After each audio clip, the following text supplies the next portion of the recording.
Bueno, em, en estas elecciones que fueron en marzo de este año, 2018, el resultado para la configuración de la Asamblea Legislativa quedó de la siguiente manera.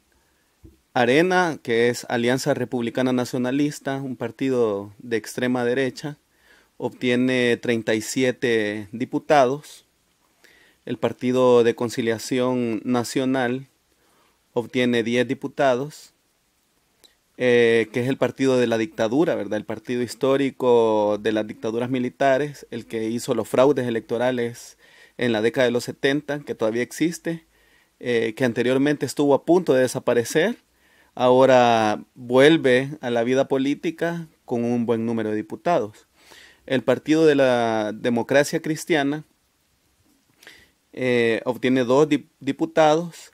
La Gran Alianza por la Unidad Nacional obtiene 10 diputados también. El Cambio Democrático obtiene un diputado. El Frente Farabundo Martí para la Liberación Nacional obtiene 23 y un diputado que es no partidario. Entonces, ese panorama es el que está. Eh, Esto, digamos, desde la posición progresista, desde una estrategia de avance que se venía desarrollando desde el 2009, para esto representa un retroceso. El resultado de las elecciones benefician a la derecha. Tienen una mayoría simple, totalmente controlada, que serían 43 diputados del Congreso. Incluso pueden llegar a una mayoría calificada, que son 56 votos, que fácilmente la derecha podría obtenerlo, ¿verdad? Porque la derecha es la que ha obtenido mayor cantidad de diputados en estas elecciones. ¿Por qué de estos resultados? Bueno, hay una serie de factores que nosotros y nosotras desde el movimiento estudiantil, desde las organizaciones sociales, hemos identificado, y ciertamente existe un desgaste ocasionado por varios factores. Uno, que ha sido el desgaste impulsado por los medios de comunicación, ¿verdad? De la derecha, que son dominados por la derecha en el país, en donde constantemente atacan al gobierno, ¿verdad? Por no generar supuestamente buenas condiciones de gobernabilidad, ¿verdad? Por un fracaso en algunas políticas públicas.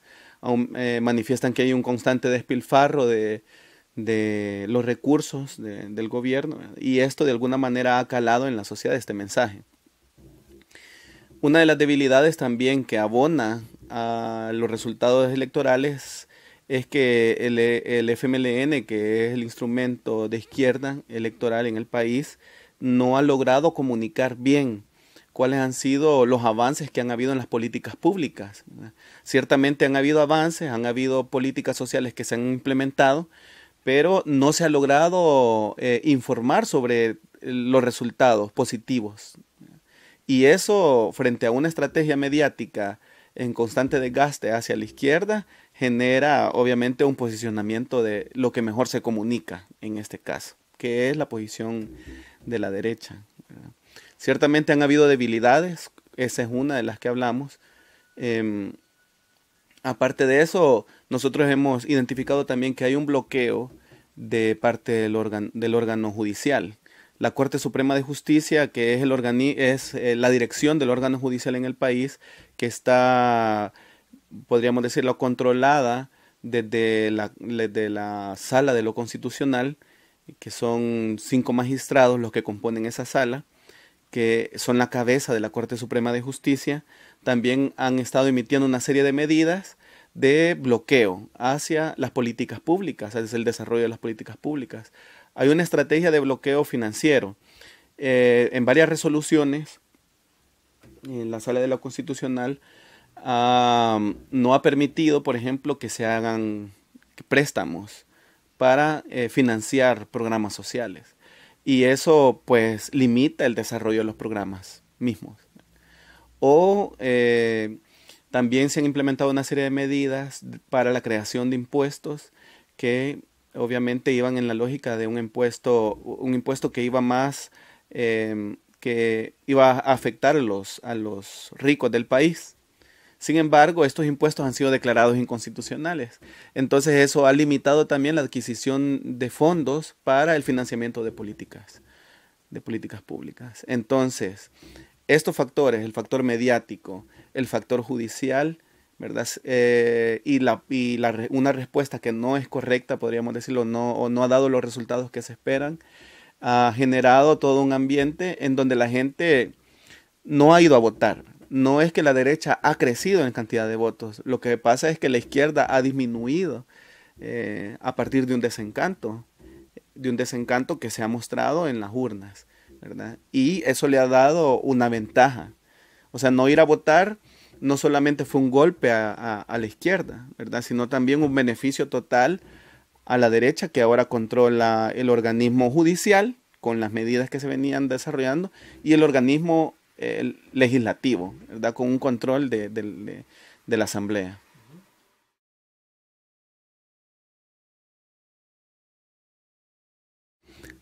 De entrada, lo que ha hecho la derecha en el país es garantizar sus beneficios.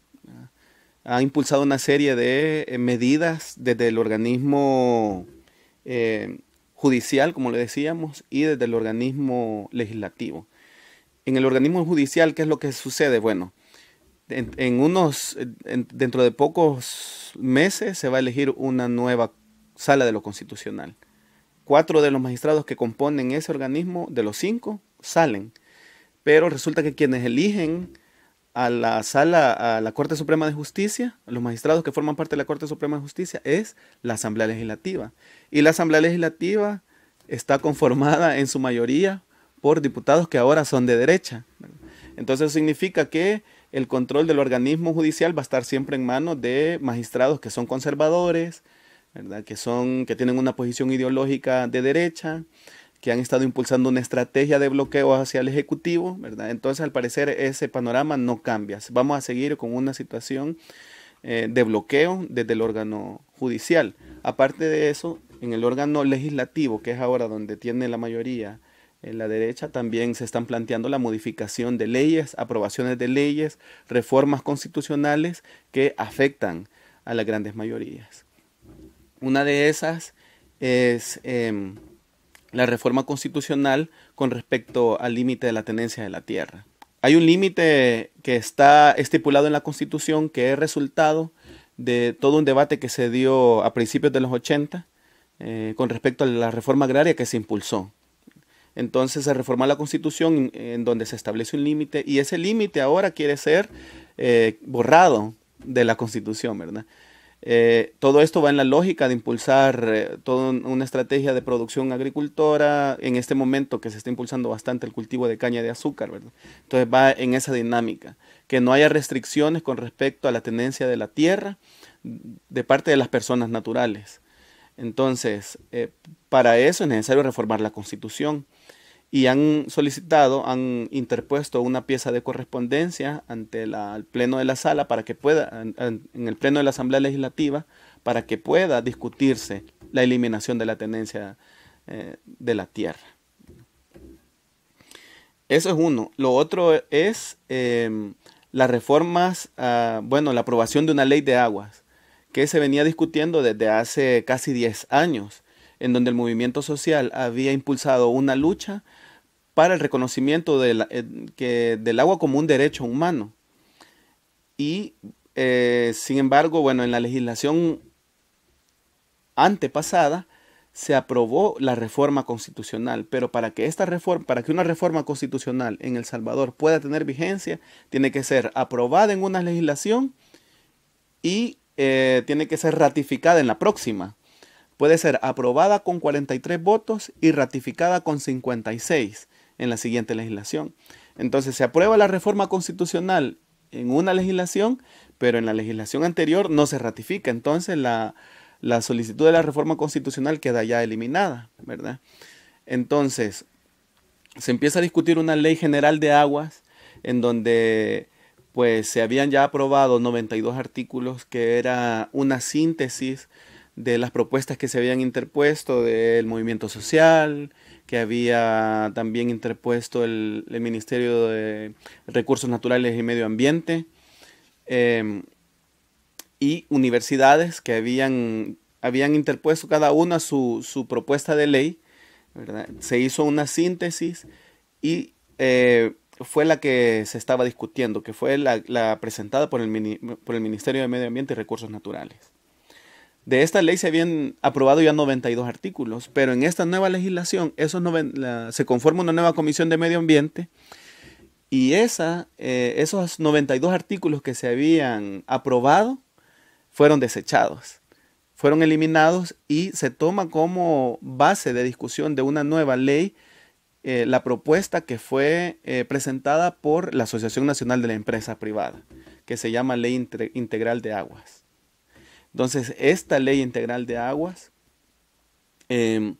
tiene como ente administrativo un organismo colegiado que está integrado por miembros de la empresa privada. Y entonces eso genera una amenaza de privatización, ¿verdad? De la explotación, la exploración de los recursos hídricos va a estar en manos de la empresa privada. Entonces eso ha generado una serie de descontentos en el movimiento social, ¿verdad? En las organizaciones de izquierda, incluso en el partido de izquierda, ¿no? Que ha generado también como respuesta una movilización en contra de todas esas medidas que se están implementando.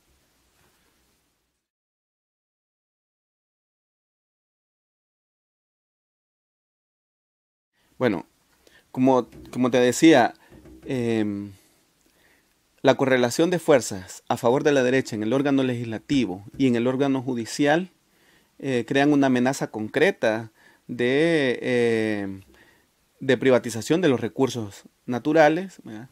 Y del deterioramiento de las condiciones de vida de la mayoría de la población.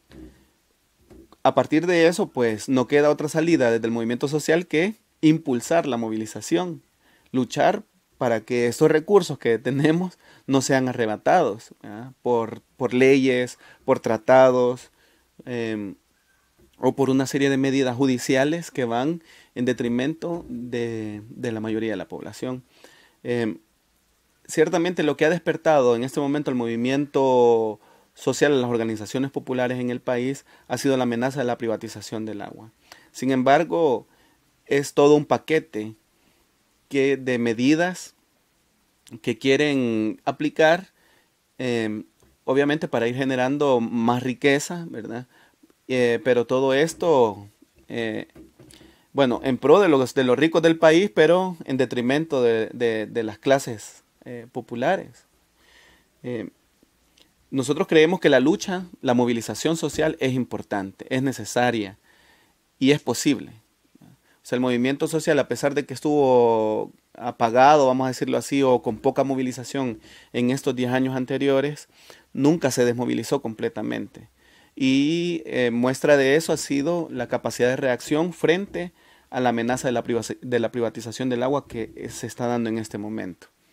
Sin embargo, también creemos que es importante el hecho de que hay una combinación de las formas de lucha para construir una sociedad diferente en el país, ¿verdad? No solamente es el hecho de la movilización social lo que va a garantizar los cambios, ¿verdad? Sino también el reconocimiento que hay una complementariedad con el sistema político electoral que es necesario también impulsarlo, principalmente porque es en las elecciones en donde podés acceder, en donde se puede acceder a los organismos de gobierno, se puede acceder al ejecutivo, se puede acceder al legislativo, ¿verdad? Que es ahí donde se aprueban las leyes, que es ahí donde se modifican, donde se derogan, ¿verdad? Entonces es necesario que haya un reconocimiento de la necesidad de que tanto el instrumento de lucha social de movilización de calle se mantenga, como también un instrumento político electoral que retome las banderas de lucha de la mayoría de la población. Entonces las perspectivas son,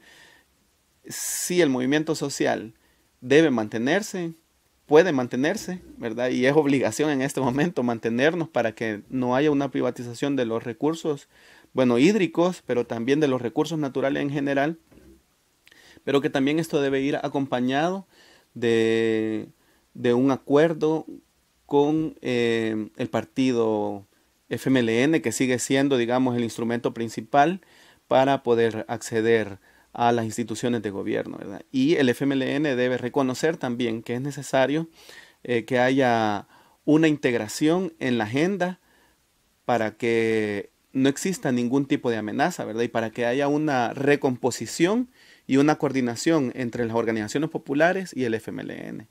Entonces, si se logra hacer esa coordinación, las perspectivas para la creación, el impulso de una agenda común y el futuro, digamos, de triunfos electorales que están ya a la vuelta de la esquina serán positivos. Pero si no existe esta coordinación, si no existe esta necesidad de diálogo entre las organizaciones sociales y el partido, entonces va a ser muy difícil que una agenda de lucha común se impulse, ¿verdad? Y que se logre concretar.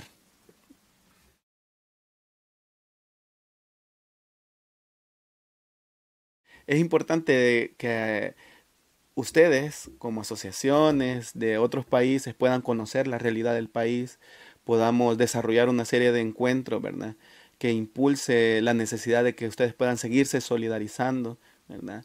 Y si es posible que puedan generar una especie de coordinación para apoyar todo el trabajo que se está dando eh, con las organizaciones populares para transformar la realidad del país, ¿verdad? Obviamente,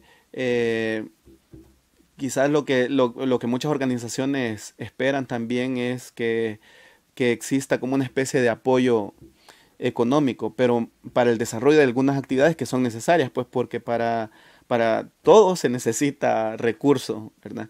Entonces, pero más allá de esa cuestión, es importante que ustedes puedan compenetrarse con la realidad del Salvador, ¿verdad? Que puedan conocerla, puedan identificarse con ella, porque es identificándose con la realidad del Salvador que uno se compromete más a cambiarla, ¿verdad? Conociéndola a profundidad, se van a dar cuenta de la necesidad de transformar la realidad del país y que digamos no sería como justo heredarle a las nuevas generaciones una sociedad violenta, una sociedad con pocos recursos, una sociedad con un desmejoramiento en las condiciones de vida, sino más bien todo lo contrario, es decir, luchar por transformar la realidad en la que estamos, ¿verdad? Y que en la medida en que nosotros impulsamos proyectos, actividades, también estamos aportando a la transformación de la sociedad y del país en general.